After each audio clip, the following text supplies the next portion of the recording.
Michael Levitt is certain that those who were there at the Nutty Putty Cave site 5 years ago will never forget the effort to save John Edward Jones. "We did our best out there to do a rescue, recovery, to get the death pronounced before Thanksgiving Day," he said, noting that rescuers rushed an EKG down into the cave to confirm Jones's death before midnight turned the clock to Thanksgiving. "We hustled so it wouldn't be a Thanksgiving memory for the family every year," said Levitt, a member of the Nutty Putty Cave management team. And then another decision about the cave was made. "It is not open and it will never be open again," Levitt said. The once popular recreation site was closed to serve as Jones's final resting place after the 26-year-old died after being trapped inside for 27 hours. Levitt, who was the cave's access manager, was there for the rescue that ended just moments before midnight. It remains both difficult and sentimental for Levitt, who sent in his son, then 15, to the narrow passageway with the EKG, because the teenager's size and the exhaustion of the other rescuers made him the best option. A friend ultimately took the device from Levitt's son to confirm Jones's death. Report ad. "It left an indelible imprint on all of our souls, I know that," Levitt said. "It was very tough. And for it not to be a safe rescue, we didn't mind working. We worked and worked and worked, but we never thought that he was going to die. It was devastating to all of us." For Levitt and the surrounding community, the cave itself was another loss. Levitt has spent 29 years as a Boy Scout leader, and the cave was a favorite place of the young men ages 14 to 18. "It was a perfect cave for beginner cavers, recreational cavers and Boy Scout groups," he said. "We wanted them to go in so they could learn to cave responsibly and learn to cave in a safe environment."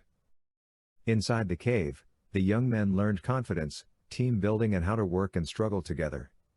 First closed in September 2007, Levitt was among those who worked to see the cave reopened in March 2009.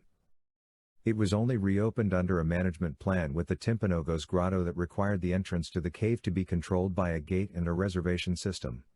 He said Timpanogos Grotto has continued its work as one of 3 grottos committed to preserving Utah's caves and educating the public about cave safety and conservation. But none are as well suited to new cavers as was Nutty Putty Cave, which, at its heyday, was visited by anywhere from 5,000 and 25,000 people each year.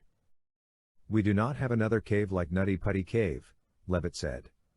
"We lost a natural formation and, really, it is sad, it's a huge loss." But there is another point of view. Utah County Sheriff Sergeant Spencer Cannon said that the closure of the cave eliminated calls to their office from those needing to be rescued from the area. It was a place search and rescue had responded to before, once just a month apart. "There's a sense of relief that we won't have to worry about something like that happening there again. But there were a lot of people who had a lot of enjoyment in that cave," Cannon said. There were many who decried the closure of the cave after Jones's death and others who questioned why it hadn't been closed sooner. Regardless, Cannon said that Jones's death made closing the cave the only logical option. "You would hate to take action on everything because if you cause it to cease existing so you'd never have a problem, we would make everyone stop driving, stop drinking and stop flying," he said, adding that there was a lot of discussion among law enforcement, cave enthusiasts and Utah's School and Institutional Trust Lands Administration about the decision. He, too, noted that he will never forget what happened at the cave.